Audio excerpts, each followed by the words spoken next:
In Atlanta, legislators are hard at work under the Gold Dome, as they've officially passed the halfway mark, chugging along towards sine die.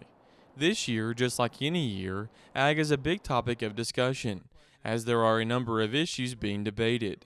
One issue is regarding wildlife nuisance, an issue that's been causing farmers and producers all over the state a lot of grief the last few years, such as feral hogs, vultures, and in more recent years, white-tailed deer.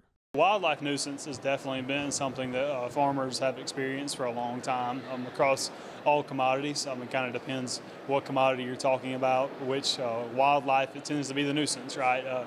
Feral hogs, wild pigs tend to be the first thing that comes to people's mind when they think of wildlife nuisance, but also black vultures and cattle. There's whatever it might be, there tends to be some kind of wildlife that affects daily farming operation.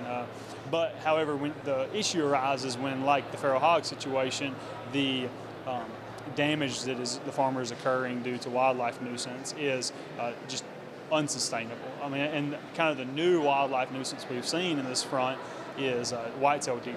So deer have been impacting our row crop farmers specifically, and specifically cotton farmers, very, very substantially the past few years. According to Bellflower, the damage being caused by deer keeps getting worse, as a survey conducted last fall showed that a large percentage of those surveyed continue to see increased damage to their crops from deer every year. We surveyed roughly 350 farmers across the state to kind of get their input on deer nuisance. And one of the big findings we had of that survey was 90% of the people surveyed said year after year over the past 5 years, deer nuisance has gotten worse.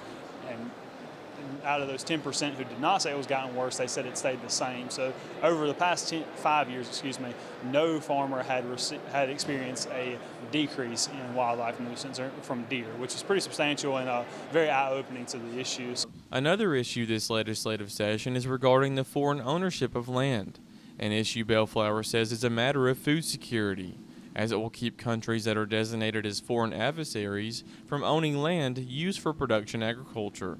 Basically what this bill does is it seeks to ensure that our farmland that we use, our productive farmland to produce the food, the fiber, the shelter that Georgians and Americans rely on, is protected from those who are adversarial to our country, who maybe don't have the same beliefs as us, maybe don't have the same desires for us. Maybe they don't want to see our country flourish the same way we would like to see our country flourish, right? And that's been a lot of the motivation for this legislation from the legislator and the General Assembly and other interested parties has been we recognize that these nations are not friendly to us, and we do not want these nations who are not friendly to us getting a grip on some of our productive farmland and the resources we use to feed and clothe our people. You can keep up with these issues and learn more about others by going to gfb.org. Reporting in Atlanta for the Farm Monitor, I'm John Holcomb.